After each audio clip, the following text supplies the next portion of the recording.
ಇದು ಅನಾರೋಗ್ಯದಿಂದ ಬಳಲ್ತಾ ಇದ್ದಂತಹ ಗೋವಾದ ಸಿಎಂ ಮನೋಹರ್ ಪರಿಕ್ಕರ್ ಅವರ ಆರೋಗ್ಯ ಸ್ಥಿತಿ ಗಂಭೀರವಾಗಿದೆ ಅನ್ನೋ ಮಾಹಿತಿ ನಮಗೆ ಲಭ್ಯವಾಗ್ತಿರುವುದು. ದೆಹಲಿಯ ಏಮ್ಸ್ಗೆ ಮನೋಹರ್ ಪರಿಕ್ಕರ್ ಅವರನ್ನ ದಾಖಲು ಮಾಡಲಾಗಿದೆ. ಏಮ್ಸ್ಗೆ ಹಲವಾರು ಗಣ್ಯರು ಆಗಮಿಸುವಂತಹ ಸಾಧ್ಯತೆ ಇದೆ. ಹಲವಾರು ತಿಂಗಳಿನಿಂದಲೇ ಈಗ ಮನೋಹರ್ ಪರಿಕ್ಕರ್ ಅವರು ಅನಾರೋಗ್ಯದ ಸಮಸ್ಯೆಯಿಂದ ಬಳಲ್ತಾ ಇದ್ರು. ಕ್ಯಾನ್ಸರ್ನಿಂದ ಬಳಲ್ತಾ ಇದ್ದಂತಹ ಮನೋಹರ್ ಪರಿಕ್ಕರ್ ಅವರನ್ನ ದೆಹಲಿಯ ಏಮ್ಸ್ ಆಸ್ಪತ್ರೆಗೆ ದಾಖಲಿಸಲಾಗಿದೆ. ಸದ್ಯಕ್ಕೆ ಆರೋಗ್ಯ ಸ್ಥಿತಿ ಕ್ರಿಟಿಕಲ್ ಆಗಿದೆ ಅನ್ನೋ ಒಂದು ಮಾಹಿತಿ ನಮಗೆ ಲಭ್ಯವಾಗ್ತಾ ಇರೋದು. ಆರೋಗ್ಯದಲ್ಲಿ ಏರುಪೇರಾದಂತಹ ಕಾರಣ ಮತ್ತೆ ಅವರನ್ನ ಆಸ್ಪತ್ರೆಗೆ ದಾಖಲು ಮಾಡಲಾಗಿದೆ. ಆ ಮೂಲಕ ಸದ್ಯಕ್ಕೆ ಗೋವಾ ಸಿಎಂ ಏನು ಕ್ಯಾನ್ಸರ್ನಿಂದ ಬಳಲ್ತಾ ಇದ್ರು. ಕಳೆದ ವರ್ಷದ ಫೆಬ್ರವರಿಯಲ್ಲಿ ಕ್ಯಾನ್ಸರ್ ಪತ್ತೆಯಾಗಿತ್ತು. ಆಲ್ಮೋಸ್ಟ್ ಈಗ 1 ವರ್ಷವೇ ಆಯಿತು. ದೆಹಲಿ, ನ್ಯೂಯಾರ್ಕ್, ಮುಂಬೈನಲ್ಲೂ ಕೂಡ ಪರಿಕ್ಕರ್ ಅವರಿಗೆ ಚಿಕಿತ್ಸೆಯನ್ನು ನೀಡಲಾಗಿತ್ತು. ಆದರೆ ಕೆಲ ದಿನಗಳ ಹಿಂದಷ್ಟೇ ಅವರು ಆರೋಗ್ಯ ಸರಿ ಇಲ್ಲದಿದ್ರು ಕೂಡ ಅವರು ಗೋವಾ ಬಜೆಟ್ ಅನ್ನ ಮಂಡಿಸಿದ್ರು. ಆ ಮೂಲಕ ಎಲ್ಲರಿಗೂ ಕೂಡ ಒಂದು ಆಶ್ಚರ್ಯ ಆಗಿತ್ತು. ಜೊತೆಗೆ ಈ ಸಂದರ್ಭದಲ್ಲೂ ಕೂಡ ಇಷ್ಟು ಆರೋಗ್ಯ ಕ್ಷೀಣಿಸಿರಬೇಕಾದ್ರೂ ಕೂಡ ಬಜೆಟ್ ಅನ್ನ ಮಂಡಿಸಿ ಇತಿಹಾಸವನ್ನು ನಿರ್ಮಾಣ ಮಾಡಿದ್ರು. ಆದರೆ ಇವತ್ತು ಅವರ ಆರೋಗ್ಯ ಗಂಭೀರವಾಗಿದೆ ಅಂತ ಈಗ ಮಾಹಿತಿ ಸಿಗ್ತಾ ಇದೆ.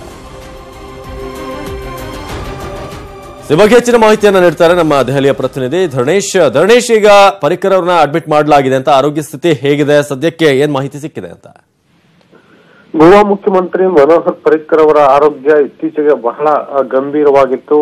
ಮತ್ತೆ ಅವರು ಈ ಅನಾರೋಗ್ಯ ಸ್ಥಿತಿಯಲ್ಲೇ ಮುಖ್ಯಮಂತ್ರಿಯಾಗಿ ಮುಂದುವರೆದಿದ್ರು. ಮತ್ತೆ ಈ ಸಂಬಂಧಪಟ್ಟಂತೆ ಅವರನ್ನ ಮುಖ್ಯಮಂತ್ರಿಯನ್ನ ಬದಲು ಮಾಡ್ತಾರೆ, ಅವರಿಗೆ ರೆಸ್ಟ್ ಕೊಡ್ಲಿಕ್ಕೆ ಪ್ರಯತ್ನವನ್ನ ಮಾಡ್ತಾರೆ ಅನ್ನುವಂತ ಮಾಹಿತಿಗಳೆಲ್ಲ ಇದ್ವು.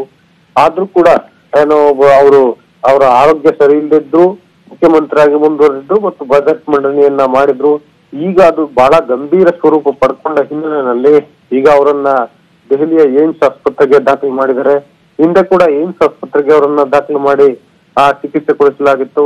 ಆದ್ರೆ ಅಲ್ಲಿ ಅವರಿಗೆ ಕ್ಯಾನ್ಸರ್ ಪೇಷಂಟ್ ಆಗಿರುವಂತಹ ಮನೋಹರ್ ಪರಿಕ್ಕರ್ ಅವರಿಗೆ ಹಿಂದೆ ಕೂಡ ಏಮ್ಸ್ ಆಸ್ಪತ್ರೆಯಲ್ಲಿ ಚಿಕಿತ್ಸೆ ಕೊಡಿಸಲಾಗಿತ್ತು. ಆಗ ಸ್ವಲ್ಪ ಮಟ್ಟಿಗೆ ಅವರ ಆರೋಗ್ಯದಲ್ಲಿ ಸುಧಾರಣೆ ಕೂಡ ಕಂಡು ಬಂದಿತ್ತು.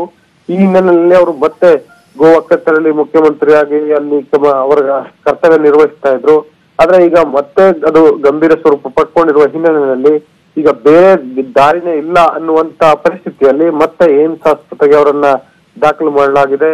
ಈಗ ಬರ್ತಿರುವಂತಹ ಮಾಹಿತಿಯ ಪ್ರಕಾರ ಅವರ ಆರೋಗ್ಯ ಬಹಳ ಗಂಭೀರವಾಗಿದೆ. ಅದೇ ಕಾರಣಕ್ಕೋಸ್ಕರ ಎಲ್ಲ ಗಣ್ಯರು ಕೂಡ ಈಗ ಅವರನ್ನ ನೋಡ್ಲಿಕ್ಕೆ ಹೋಗ್ತಾರೆ ಅನ್ನುವಂತ ಮಾಹಿತಿ ಇದೆ.